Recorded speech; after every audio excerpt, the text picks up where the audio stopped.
জীবনের কিছু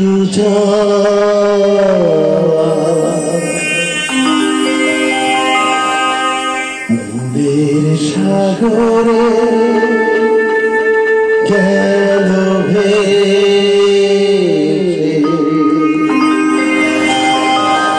পেলাম না কিছু পৃথিবী তোমাকে ভালোবেসে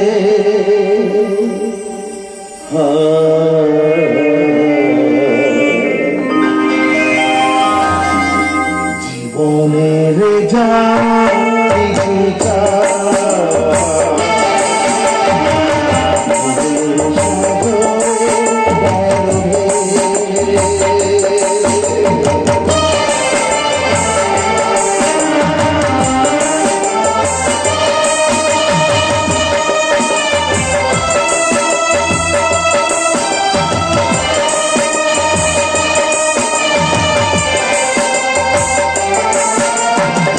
স্বপ্ন হলো যে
থানায় তো কাউকে দেখছি না।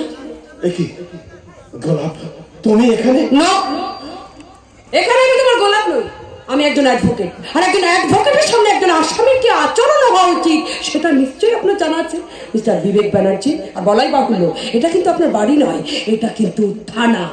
সরি ম্যাডাম, আমি ভুলে গিয়েছিলাম যে আমি একজন খুনের আসামি। একজন আসামির পক্ষে তার প্রিয়জনের নাম ধরে ডাকাটা যে মস্ত বড় ভুল। কি থানার মধ্যে কে কথা বলছে? অ্যাডভোকেট গোলাপ গাঙ্গুলি।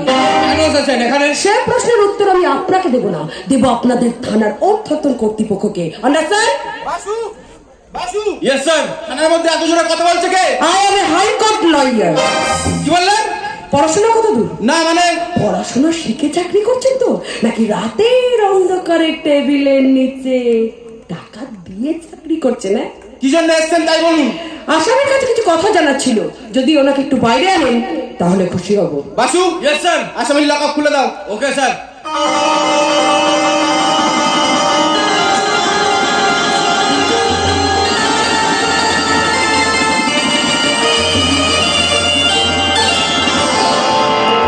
এবার বলুন, বলুন বিবেক বাবু, মোহিত বাবুকে খুন করলেন কেন? বিশ্বাস করুন অ্যাডভোকেট সাহেবা, আমি মোহিত বাবুকে খুন করিনি। আর এই পিস্তলটা যে কিভাবে আমার কাছে এসেছে আমি কিচ্ছু জানি না স্যার, আমি কিচ্ছু জানি না। জানেন না? মিথ্যাবাদী, খুন করে ন্যাকা সাজার চেষ্টা করছেন। বিশ্বাস করুন স্যার, আমি যা বলছি সব সত্যি বলছি স্যার, সব সত্যি বলছি। ভালোই ভালোই বলবে না ডান্ডা খাবে? রোহিত বাবু, থানার মধ্যে শালীনতা বজায় রেখে কথা বলুন। ওকে। এইবারে বলুন বিবেক বাবু, ধরে নিলাম খুনটা আপনি করেননি, তাহলে কেউ না কেউ পিস্তলটা আপনার পকেটে দিয়েছিল।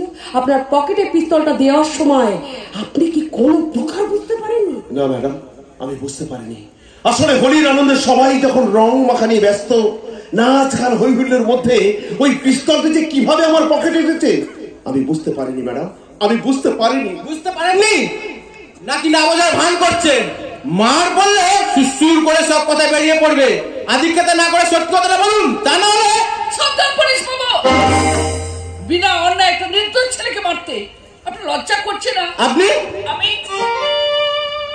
আমি ওই ছেলেটার মা। ও পুলিশ বাবু, পুলিশ বাবু, আপনার দাদাও যদি এরকম মিথ্যা অপরাধী হতো তাহলে আপনি তাকে এইভাবে মারতে পারতেন?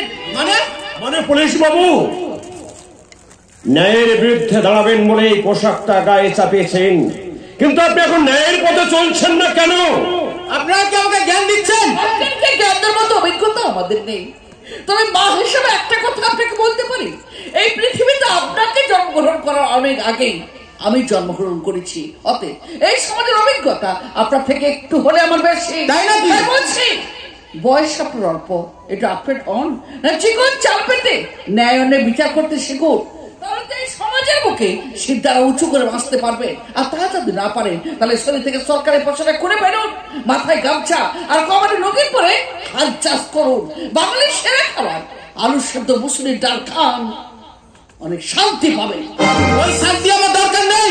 দরকার নেই বললে তো চলবে না পুলিশ বাবু। অসৎ উপায়ের পথ থেকে ন্যায়ের পথে ফিরে আসুন, তা না হলে পা পিছলে পড়ে যাবেন। একটা কথা মনে রাখবেন, অসৎ উপায় টাকা আপনার জীবনটাকে করে দেবে ফাঁকা। বন্ধ করুন আপনাদের এই বস্তা পচা নীতি বাক্য। আমার হাতে সময় কম। বাসু, ইয়েস স্যার, আসামিকে লকাপে ভরো। ওকে, চলুন বিবেক বাবু।